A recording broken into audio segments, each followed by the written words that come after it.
GT Holidays, South India's #1 travel brand. You know you are special when you're with GT Holidays. Super Saravana ஸ்டோர்ஸ்ல December 16 இருந்து ஜனவரி 15 வரைக்கும் ஒவ்வொரு பிரான்ச்லயும் ஒரு கஸ்டமருக்கு ₹1,00,000 மதிப்பு உள்ள தங்க நகை பண்டிகை பரிசு. தருமபுரி மாவட்டம் தொப்பூர் அருகே உள்ள காணிகாரண அள்ளி கிராமத்தில் இயங்கும் அரசு மேல்நிலைப் பள்ளியில் 55 வயதான ஆங்கில பட்டதாரி ஆசிரியர் குமரேசன் மீது போக்சோ சட்டத்தில் வழக்கு பதிவு செய்யப்பட்டுள்ளது. 6 முதல் 12ஆம் வகுப்பு வரை 300க்கும் மேற்பட்ட மாணவ மாணவியர் பயிலும் இப்பள்ளியில் ஆசிரியர் குமரேசன் தொடர்ந்து சிறுமிகளிடம் பாலியல் சீண்டலில் ஈடுபட்டதாக குற்றச்சாட்டு எழுந்துள்ளது. கடந்த 12ஆம் தேதி 7ஆம் வகுப்பு மாணவி ஒருவருக்கு ஆசிரியர் குமரேசன் பாலியல் தொல்லை கொடுத்ததாக பாதிக்கப்பட்ட மாணவிகள் பள்ளி தலைமை ஆசிரியர் மாதேசிடம் புகார் தெரிவித்தனர். இதனைத் தொடர்ந்து நடத்திய விசாரணையில் இதேபோல் 6 மாணவிகளுக்கு தொடர்ந்து பாலியல் தொல்லை கொடுத்து வந்தது தெரிய வந்தது.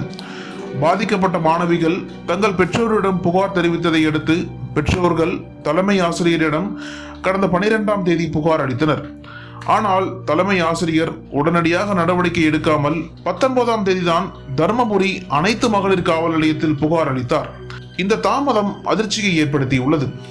புகாரின் அடிப்படையில் அனைத்து மகளிர் போலீசார் ஆசிரியர் குமரேசன் மீது போக்சோ சட்டத்தில் வழக்கு பதிவு செய்து விசாரணை நடத்தி வருகின்றனர்.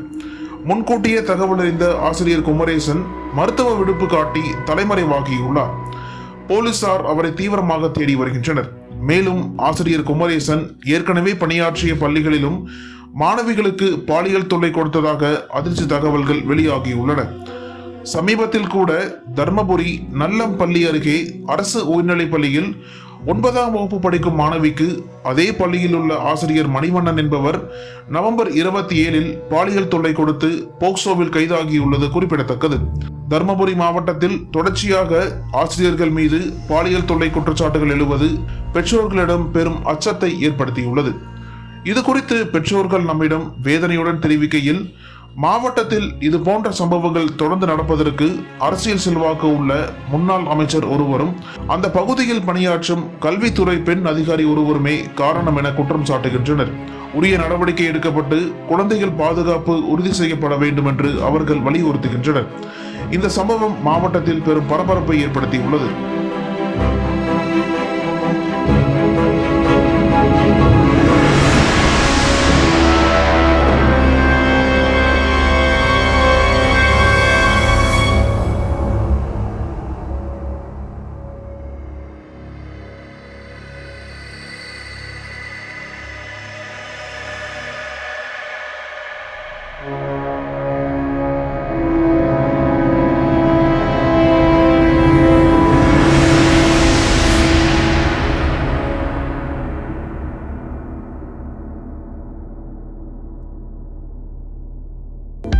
அனல் பறக்கும் செய்திகளை அப்டேட் செய்து கொள்ள நக்கீரன் களத்தை இப்பவே சப்ஸ்கிரைப் பண்ணுங்க.